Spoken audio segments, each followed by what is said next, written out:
I recently saw A Nightmare on Elm Street from 1987. It's a movie about one of the horror icon's favorite slashers, Freddy Krueger, a being who's capable of killing kids in their sleep. Can they survive? Let's find out. So sit back, relax, and don't take a nap. I mean, you probably will fall asleep since you're watching my YouTube channel. But anyways, the movie starts off with Freddy getting ready for his 1978 movie debut, as we get the cool 70s horror movie fun of A Nightmare on Elm Street, along with that late 70s horror vibe jingle.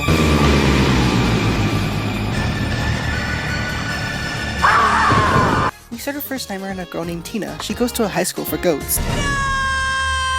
Tina gets chased by Freddy Krueger and wakes up with her shirt ripped, but Freddy never even touched her there. How does she wake up with her shirt ripped from the front? Some dream, judging from that. Or maybe it's just foreshadowing. Who knows? In the real world, we have little girls jump roping and rhyming Freddy's jingle. If Tina had met those girls earlier or parked next to them closer, they would have found her answer and this movie would have been over with.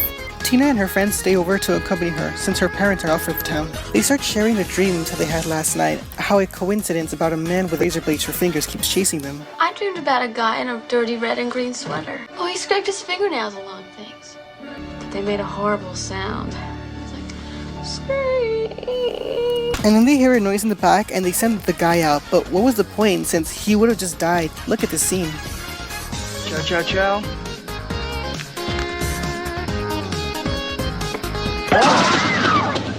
It's Riley bringing last down just 3 yards from the goal line. Our story is set for these 4 horny 70s teenagers because we see Rod taking Tina to her mom's bed while Nancy and Glenn can have the rest. Get her mother's bed.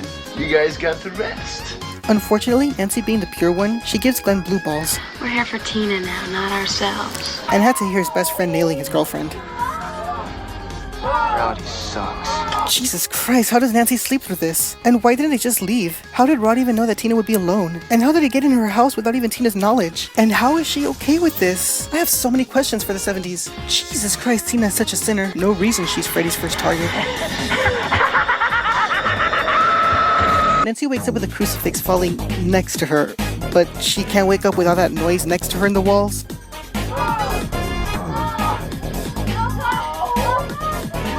How does that wake her up but not this? In Tina's final nightmare, we meet Freddy once again, cackling a sinister witch-like laugh, chasing Tina as well as tormenting her, of course. And you gotta admit, some of these scenes are kind of my favorite from the franchise. After this whole chasing scene, Rod, the 1-minute man, wakes up to be the worst and slowest person you'll ever meet. Look at this. He takes 12 seconds to do something while his girlfriend is screaming in bloody murder, and he just stands there instead of waking her up like any normal person would do.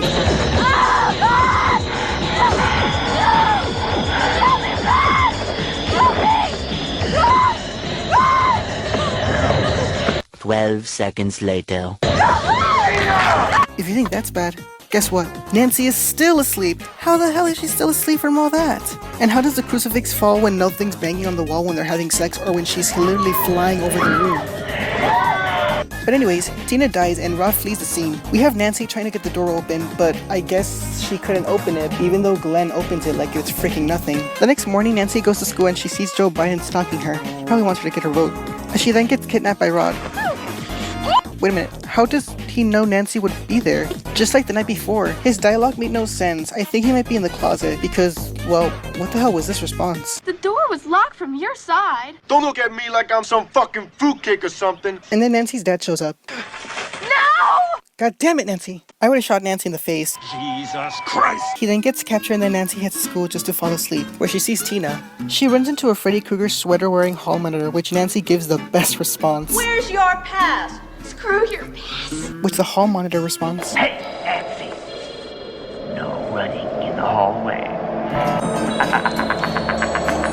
Nancy gets deeper into the point of this dream, where Freddy starts flashing Nancy in this wet dream. Nightmare. I meant nightmare. Nancy's non-slut behaviors, unlike Tina, and quick thinking skills made her escape, as she was smart to find a way to wake up. Come to Freddy. As she burns her hand, only to wake up with the real burn mark in the real world. Not only did she cause her burn mark, it also caused her social life. That's gotta be awkward. Nancy, the underage teenager, gets to leave school premises without having an adult escort her out, and has access to go to the prison to go see the lunatic Rod, that the town thinks killed Tina. Without supervision, of course, because, you know, she's the chief's daughter, she could get away with anything. She found out Rod and Tina had similar Freddy Krueger dreams. 4 razors. getting her at the same time. And that causes her to go investigate, only to fall asleep and almost get her cooch snipped. Then drown, despite her mom caring for her so much. She still doesn't tell her what happened, even though what happened now in the tub when Freddy just tried to drown her. I'm okay. But I heard you screaming. You were calling me. I just like getting out of the tub. And you gotta give kudos to the mom. She's being super sweet in this movie, trying to look out for Nancy, and Nancy just gives her lip. Don't fall asleep in there. You could drown, you know. For Pete's sake. I've heated up some warm milk for you, honey. Glenn comes over to stand guard while Nancy sleeps. And I want you to stand like a sort of a guard. Okay? And for some reason, her mom's okay with this. In Nancy's dream, Freddy's harassing Rod in jail, and Tina starts puking bugs. Yeah, dreams are weird. Freddy starts to chase Nancy, and you gotta admit, once again, these scenes are amazing where Freddy starts chasing his victims. They're very memorable in these films. Glenn fails at his one job, and I really enjoyed this scene because it's not often you see chemistry like this with the murderer and the victim. I really enjoyed the chemistry with these actors, as it's not often you see great chemistry between their victims and their murderers. Well, I mean in other films, of course. Nancy wakes up and honestly, she doesn't scold Glenn enough. I just asked you to do one thing. Just stay awake and watch me. Just wake me up if it looks like I was having a bad dream. I honestly wish she would have killed him. Heck, I would have killed Glenn with my bare hands. I would have strangled him to death for doing this shit. Nancy's caring mother checks up on her once again, and Nancy says absolutely nothing for the third time. Yeah, just a little dream, that's all. I'm going right back to sleep. Glenn and Nancy go to jail in the middle of the night without supervision, once again, to visit Rod, which she has access to because, once again, she's the chief of police's daughter. Nowadays, they can get away with anything. They find Rod being hanged as Freddy sadly got to him first, thus killing Rod, the character in this movie. After Rod's funeral, Nancy still doesn't say anything to her parents. Killer's still loose, you know. You're saying somebody else killed Tina. Who? I don't know who he is. Nancy, what the f? Nancy goes to sleep therapy or something, just so we can lazily add a scene where she's pulling a hat off Freddy, but they don't show the dream where she's doing that, so why would they do this? I wouldn't want to see Nancy pull the hat off Freddy in his dream. What happened? I brought something out from my dream. The next morning, Nancy confronts her mom for not telling her about Freddy Krueger, and I'm with her. Fred Krueger, Mom. Fred Krueger. Do you know who that is, Mother? Because if you do, you better tell me because he's after me now. I mean, seriously, how did the mom not say anything? Wasn't Nancy just going bananas like for the past few days? And her friends were dying. Why would she not say anything? I'm just as pissed as Nancy is. Nancy comes home the next day with the house windows barred up. As her, it's gotta be 2 o'clock somewhere mom walks in, all train wrecked, drunkenly talking to Nancy about Freddy Krueger. What's with the bars? Security. And don't get me wrong, I love it when women act like this. They're funny. Security from what? Not from what? From home. And then she tells her who Freddy Krueger is. Come down to the cellar with me and I'll tell you. We learn that Freddy Krueger was a past child murderer in the 60s. You want to know who Fred Krueger was? He was a filthy child murderer who killed at least 20 kids in the neighborhood. We also find out that the police still stuck back in the mid-60s to the story. Did they put him away? Well, the lawyers got fat and the judge got famous, but somebody forgot to sign the search warrant in the right place and Krueger was free just like that. Jesus Christ, what is wrong with the justice system? I mean, seriously, how the hell do you let a child murderer free? What did you do, Mother? A bunch of us parents tracked him down after they let him out. Took gasoline, then lit the whole thing up and watched it burn. Nancy tells Glenn about Freddy Krueger and gives him another job. Whatever you do, don't fall asleep. But fails and dies.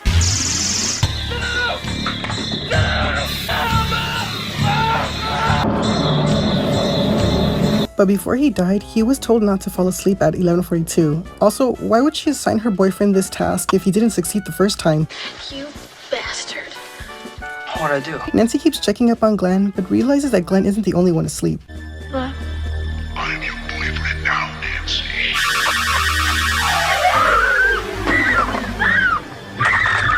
She tries to save Glenn, but her drunk, unhelpful, useless mother is a gigantic obstacle for Nancy.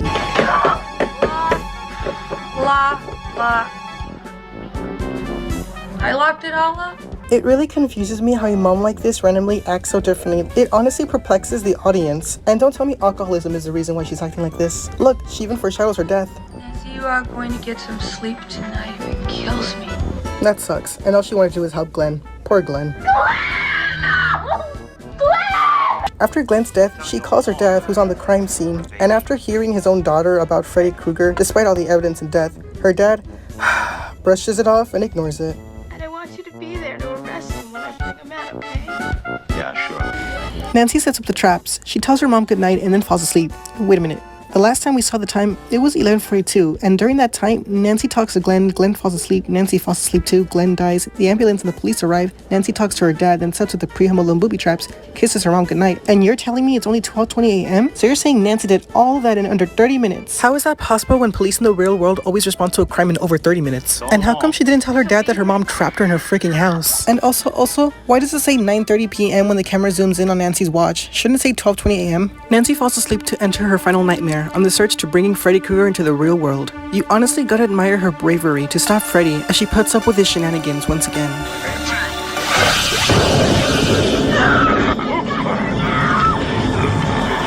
She wakes up in that one way where you can still think you're dreaming because some objects from your dream world are in reality for a split second because you're waking up. And trust me, I've had this experience many times. It's trippy and I like it. But anyways, Nancy finally wakes up but fails in successfully catching Freddy Krueger. I'm crazy after all. Also, when she woke up, her alarm clock goes off by itself. But didn't she set up the timer on her watch? And who stopped the alarm clock when it went off? It was probably Freddy just teasing Nancy once again. Not gonna lie, Nancy's a badass for fighting off a creep like Freddy. And why is Freddy so dumb in the real world? Wasn't he like human before he turned into this? That is what the mom said, right? I mean, seriously, how do you not know how to open a door? You have another hand that doesn't have razor blades, you know? He also trips down the stairs like a drunk uncle at Christmas and steps on Nancy's booby traps.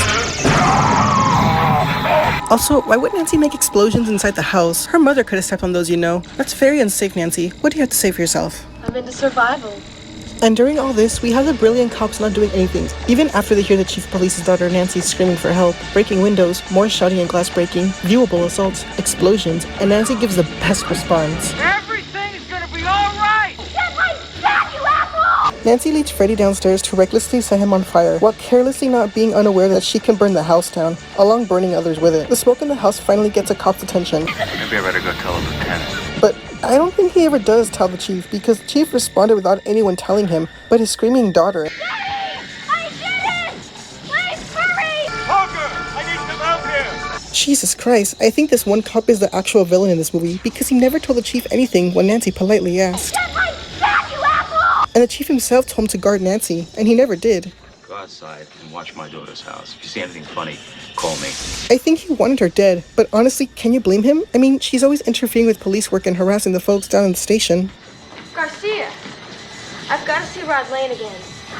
You know, I took the night shift so I could get some peace and quiet. Look, it's urgent! So after the police arrive on the scene here, they check the basement, but when Nancy turns around, all of a sudden there's fire footsteps, literally the same place where the police entered under 10 seconds. So you're telling me Freddy ninja'd his way behind the kitchen counter around to the stairs? And how did the dad not see anything? His viewpoint is noticeable for a burning man. They go upstairs to witness Freddy on top of Nancy's mom in bed, and not in a good way. Her dad didn't even do what all cops do and pull his gun and shoot him. Instead, he just pulls a blanket over them instead. Why didn't he put more effort in saving his wife? Was he unhappy with his 20-year marriage and planning a divorce? Or maybe he's just into some strange fireman cuckolding sessions. These are answers we'll never get on why the chief didn't help his wife much. Heck, Nancy did more than her father. The movie gets even more strange, as when the blanket is removed, it's her dead mom puppet, saying goodbye and disappearing into the oddly strange yet satisfying bed. Why is Nancy now realizing this? She could have pulled her mother out of the way instead of staring. And so does her dad, without even caring that his wife died. And why does Freddy come out again? Didn't he use Nancy's sleeping mother as a way to go back into the dream world? So why is he back just to bargain with Nancy? This makes no sense. We then find out via Nancy that this whole time she's been dreaming, so she stops Freddy by simply not being afraid of him, and it works, I guess. She found the power all along, but why didn't Freddy just stop her when he had the chance? That's what I mean by this ending is so confusing. I know the secret now. This is just a dream. I take back every bit of energy I gave you. You're nothing. You're shit. And wait, if everything was a dream, does that mean that mom didn't die and all of this wasn't reality? That may probably explain why the cops liked it too, even though in the real world they would have liked it too. The movie gets even more stranger than before because she goes outside with her mom, who I guess never died because this is still a dream since Nancy never woke up. And she has a different character change because it looks like she doesn't even remember fighting Freddy. She goes to her friends who are still alive in this dream, but it just so happens that they're being kidnapped by their car, I guess. Hey, I'm not doing it. I'm not doing it. What's going on with the window? But why are they scared? I would want the windows up if I wanted to hotbox my car while I was driving on the freeway. The movie finally ends with this bizarre plot twist and our courageous, brave, smart female protagonist Nancy turning clueless in the scene, leaving in a haunted Freddy Krueger car while a dream mom... Yeah, what the hell is this ending?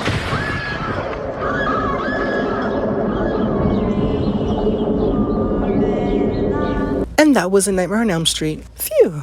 This classic horror icon made a big debut in 1984 with a great success, as its box office achievement made new waves for more Nightmare on Elm Street films. But the original Nightmare on Elm Street does have its cons, specifically the ending, as it does make horror fans a little disappointed and make new horror movie fans think horror movies are just funny or a joke. Let me rant for a second. So if Nancy was dreaming this whole time, did it start when the Freddy phone kissed her? If so, was her drunk mom all part of the dream? Was she Freddy's puppet? Did Nancy share the same dream world as Glenn? Why did Freddy allow Nancy to do the booby traps if this was a dream? And double trick her to thinking that he caught her instead of just killing her when he had the chance? And if Nancy really was dreaming this whole time with zero proof of waking up, that probably would have explained the dad's bizarre behavior at the end, as well as the police liking it and being unhelpful, even though in reality they really love to like it. And if this really was all a dream, does that mean Nancy's mom didn't die? Or what the hell happened to her? And why does Freddy keep coming back and not even kill Nancy when he had multiple opportunities to do that too? It feels like the viewers have to see multiple endings in this film, with each getting weirder after the other one. For example, you have Nancy's mom's odd death, Freddy's return after disappearing for just 1 minute, the bizarre twist of it all being a dream, which made all these scenes make no sense, along with the bad car ending, and whatever you call this. All of these scenes honestly just leave the viewers confused and probably even lost. It probably makes them think that horror movies aren't to be taken seriously as horror films. So I just wish the director stuck with one ending instead of doing all of this. Besides the ending, another thing that would probably annoy the viewer is how incredibly useless the adults are with Nancy screaming and begging for help.